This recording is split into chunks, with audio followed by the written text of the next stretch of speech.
సరే కొన్ని విలువలు ఉంటాయి, కొన్ని పద్ధతులు ఉంటాయి, కొన్ని ప్రాధాన్యతలు ఉంటాయి.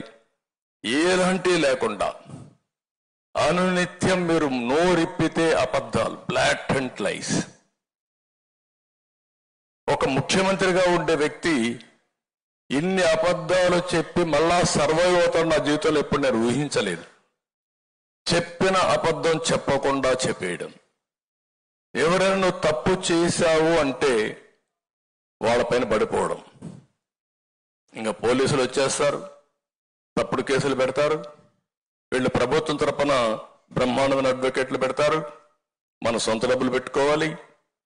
దీంతో రాష్ట్రం మొత్తం మీరు చూస్తే భయంకరమైన వాతావరణం ఫేస్ చేశాం. ఈరోజు కొంతమందికి నేను సీట్లు ఇవ్వలేకపోయి ఉండొచ్చు. వాళ్ళు చేసిన త్యాగం నా జీవితంలో ఎప్పుడూ మర్చిపోలేను. నా కళ్ళ ముందర కనపడుస్తున్నాయి. జైలుకు పోయారు, చాలా సఫర్ అయ్యారు, మానసికంగా క్షోభ అనుభవించారు, శారీరకంగా సఫర్ అయ్యారు. ఇవన్నీ ఎందుకు చేశారంటే నమ్మిన సిద్ధాంతం కోసం చేశారు. ఈరోజు మీరు కొన్ని ఎగ్జాంపుల్స్ మీకు చెప్తే ఎంత దారుణంగా ఉంటాయో ఒకసారి చూస్తే, ప్రతి ఒక్కటి ఫేక్ ప్రచారం. రేపటి నుంచి ఎన్ని ప్రచారాలు చేస్తారు నాకైతే తెలియదు.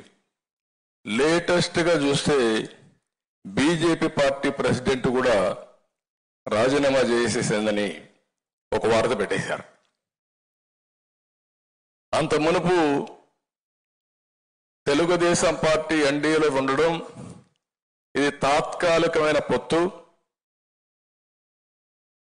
పోలవరం అమరావతి అన్నీ అయితే తప్ప మేమేం చేయడం లేదని చెప్పి ఇంకొక లెటర్ పెట్టేశారు నా పేరుతోనే. పురంధేశ్వరి గారు సరే మా ఫ్యామిలీ కావచ్చు, కానీ 30 ఏళ్లుగా ఆవిడ వేరే పార్టీలో ఉంది, కాంగ్రెస్లో ఉంది, కేంద్రంలో మంత్రిగా పనిచేసింది, ఇప్పుడు బీజేపీలో ఉంది, రాష్ట్ర పార్టీ అధ్యక్షులుగా పనిచేస్తుంది. ఎన్ని తప్పుడు వార్తలు రాయాలో అన్ని తప్పుడు వార్తలు రాసే పరిస్థితికి వచ్చారు. రాజకీయాల్లో ఉన్నప్పుడు చాలా కుటుంబాల్లో వివిధ రాజకీయ పార్టీల్లో కుటుంబ సభ్యులు ఉంటారు. వాళ్ళు నమ్మిన పార్టీకి వాళ్ళు పనిచేసుకుంటారు. అలాంటిది ఎన్ని తప్పుడు వార్తలు పెట్టాలనో అన్ని తప్పుడు వార్తలు పెట్టారు. జనసేన పార్టీ ఉంది, పవన్ కళ్యాణ్ గారు, మేము వాళ్ళ కోసం మేము పనిచేయాల్సి వచ్చే పరిస్థితి వస్తుంది. మా కోసరం కాదు, ప్రజల కోసరం కాదు. ఒక 2 నిమిషాలు అయితే ఒక వార్త పెట్టేసి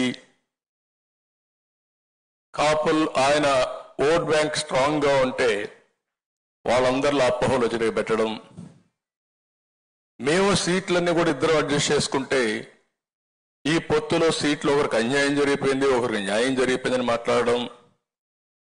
అంటే మీకు ఒక్కటి కాదు, ఎన్ని విధాల ప్రయత్నం చేయాలనో అన్ని విధాల ప్రయత్నం చేసే పరిస్థితికి వచ్చారు. లేటెస్ట్ మీరు ఒకసారి చూస్తే ఎంత దుర్మార్గం అంటే, విశాఖపట్నంలో డ్రగ్స్ పట్టుకున్నారు. విశాఖపట్నంలో డ్రగ్స్ పట్టుకుంటే క్లియర్ కట్గా డ్రగ్స్ పట్టుకున్న తర్వాత మామూలుగా కూడా కాదు, 25,000 కేజీలు డ్రగ్స్ వచ్చాయి. అది కూడా డ్రై ఈస్ట్ పేరుతో బ్రెజిల్ నుంచి కన్సైన్మెంట్ వచ్చింది. ఇక్కడైతే గవర్నమెంట్ సిబిఐ వాళ్ళు రాసిన రిపోర్ట్ ఇది. During the process of examination various officers of AP government and port employees gathered at site, causing delay in the CBI proceedings. The representatives of importer informed that there is prediction of rainfall and all his goods might get damaged in rainfall. Hence request to keep the goods inside the container for the day for its safety custody.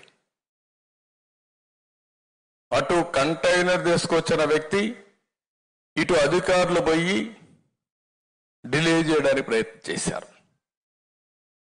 Delay చేసిన తర్వాత మనం అడిగాం. ఇది first time కాదు. ఆఫ్ఘనిస్తాన్